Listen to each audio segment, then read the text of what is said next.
सभी व्यूअर्स मेरा नमस्कार। आज की इस वीडियो में आप लोगों से बात करूंगा मैथ्स की स्ट्रेटजी के बारे में और बुक लिस्ट के बारे में। तो वीडियो स्टार्ट करने से पहले जिन लोगों ने अब तक हमारे चैनल्स को सब्सक्राइब नहीं किया, हमारे दोनों चैनल्स कपूर खानदान ब्लॉग्स और कपूर गुरुकुल को सब्सक्राइब कर दो। तो ज्यादा समय वेस्ट ना करते हुए चलिए वीडियो को स्टार्ट करते हैं। तो आज की इस वीडियो को अगर आप लोग कंप्लीट एंड तक देख लोगे तो आपको मैथ्स की स्ट्रेटजी और बुक्स के बारे में बताऊंगा। मेन आज का जो हम फोकस रखेंगे वो हम रेलवेज के एग्जाम्स के ऊपर फोकस रखेंगे, क्योंकि बहुत सारे लोगों ने हमसे कमेंट सेक्शन में और मैसेज में हमसे पूछा था कि रेलवेज के ऊपर एक वीडियो बनाओ। रेलवेज के ऊपर हमने बहुत कम वीडियोस बना रखी हैं, तो लोगों ने कहा कि रेलवेज के बारे में भी कुछ डिटेल्स दो कि रेलवेज के लिए अगर जो लोग तैयारी कर रहे हैं उनको मैथ्स की तैयारी कहाँ से करनी चाहिए, किस स्ट्रैटेजी को अपनाना चाहिए, क्या क्या चीज़ों को ध्यान में रखना चाहिए, किस बुक लिस्ट को फॉलो करनी चाहिए। तो उसी के बारे में हम कंप्लीट बात करने के लिए आए हैं।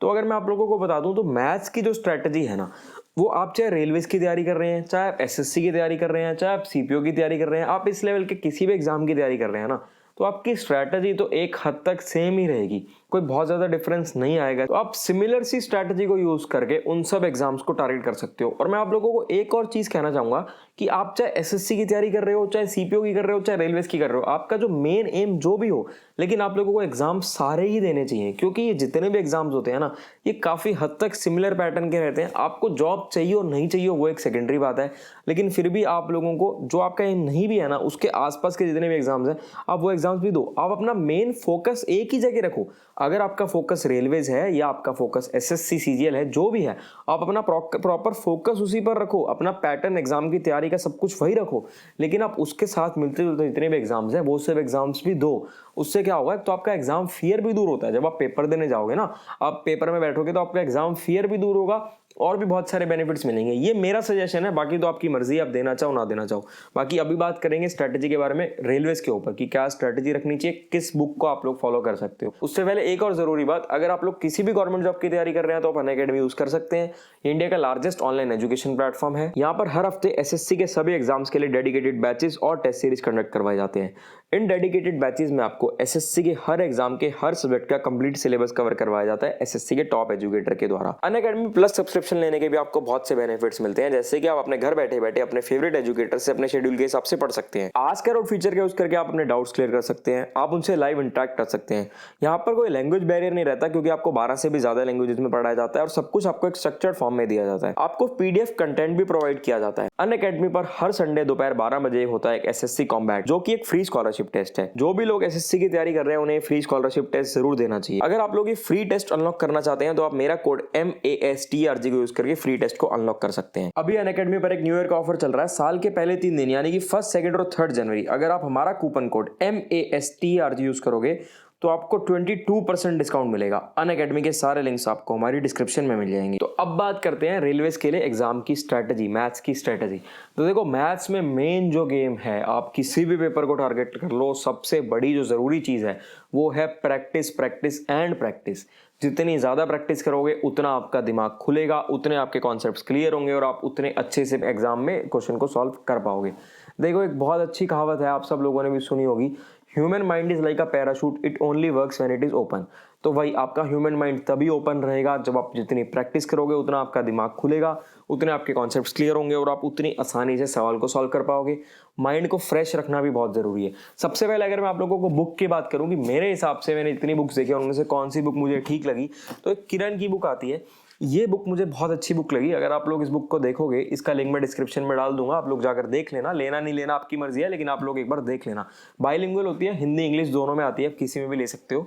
तो भाई देखो, इसमें ना आपको रेलवेज के जितने भी मैथ्स के चैप्टर्स हैं सारे मिल जाएंगे, और सबसे जरूरी बात, आपको ऑलमोस्ट सारे प्रीवियस ईयर क्वेश्चंस मिलेंगे, चैप्टर वाइज और टाइप वाइज। और मेन गेम ही क्या है इस लेवल के एग्जाम्स में, सबसे ज्यादा रहता है प्रीवियस ईयर क्वेश्चंस पर फोकस करना। आप किसी से पूछ लेना, सब लोग यही बताएंगे, मैं भी सबको ही बताता हूं। अगर मुझे कोई भी कहे कि कम समय है, कम समय में एग्जाम को क्रैक करना है, मैं हमेशा हर वीडियो में बताता हूं प्रीवियस ईयर पर फोकस करो। तो भाई, प्रीवियस ईयर क्वेश्चंस मिलेंगे आपको, चैप्टर वाइज और टाइप वाइज मिलेंगे। तो वही है कि आपको पहले एक जिस भी आप चैप्टर को पढ़ रहे हो उस चैप्टर को आपने पढ़ना है, उसकी सारी थ्योरी पढ़नी है, कॉन्सेप्ट्स पढ़ने हैं, ट्रिक्स पढ़ने हैं। हमने भी पढ़ा रखे हैं ऑलमोस्ट सारे चैप्टर्स। आप हमारी मैथ्स की प्लेलिस्ट में या आप हमारे प्लेलिस्ट सेक्शन में जाओगे, आपको चैप्टर वाइज अलग अलग प्लेलिस्ट मिल जाएंगी। आप लोग एक बार देखना जरूर, आप देखना कि हमने कितने अच्छे तरीके से कैसे ट्रिक से पढ़ा रखे हैं, कम से कम समय में, बिल्कुल मिनिमम समय में, टाइम वेस्ट ना करते हो, आपको मैक्सिमम चीजें बता रखी हैं उसमें। तो पहले आपको पढ़ना है, उसके बाद अपने नोट्स बनाने हैं, और नोट्स बनाने के बाद आपको प्रैक्टिस करनी है। और प्रैक्टिस में कहूंगा कि बहुत ज्यादा बुक्स मत लो। कुछ लोग क्या करते हैं, 8-10 बुक्स लेके बैठ जाते हैं। यार अगर मेरे सामने 8-10 बुक्स पड़ी होंगी ना, मैं एक से भी नहीं पढ़ पाऊंगा। तो वही कहूंगा कि 8-10 बुक्स मत लो, अपना एक बुक रखो, एक मैक्सिमम 2 बुक्स रखो, उन्हीं रिसोर्सेज से पढ़ो, उनको बार बार पढ़ो, बार बार प्रैक्टिस करो, जितनी ज्यादा प्रैक्टिस कर सकते हो। तो वही है कि आप इससे प्रैक्टिस करते रहो। इसमें लगभग 10,000 मतलब 9700 से भी ज्यादा क्वेश्चन हैं इसमें। तो वही है कि जितनी ज्यादा प्रैक्टिस करोगे उतनी प्रैक्टिस करो। और एक बार बुक खत्म कर लिया इसका मतलब नहीं है कि आपकी खत्म होगी कहानी।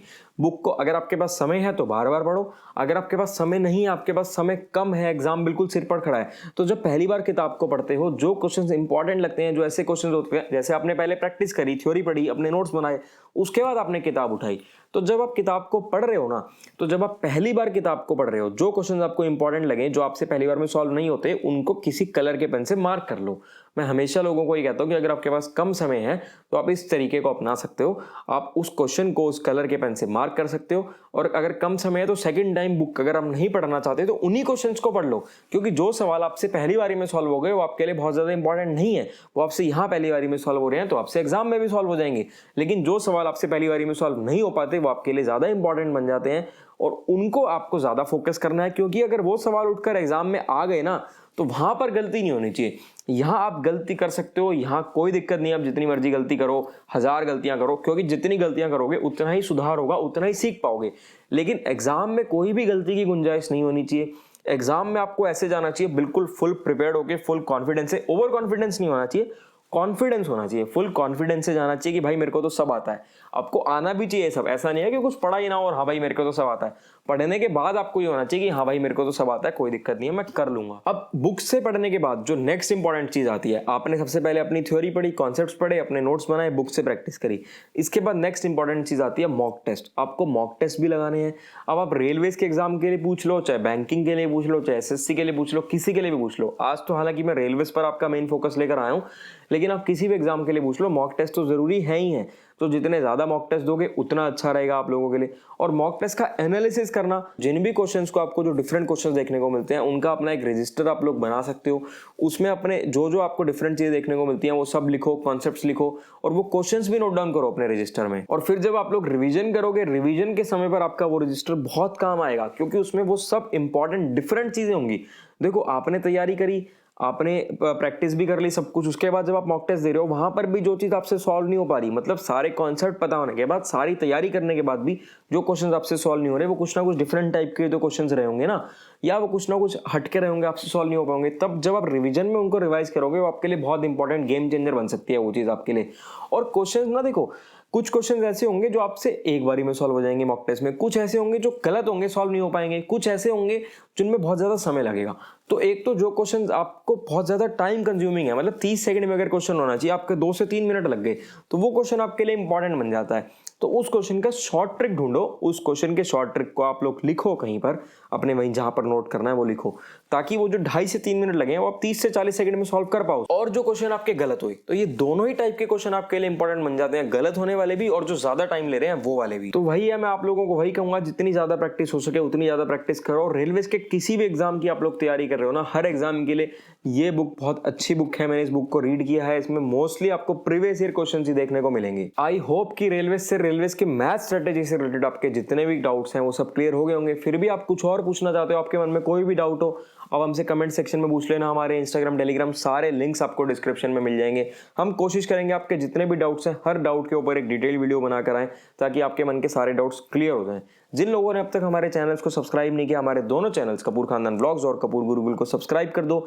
वीडियो अच्छी लगी हो तो मैक्सिमम लोगों के साथ शेयर करना। ठीक है, फिर मिलेंगे आपसे अगली वीडियो में।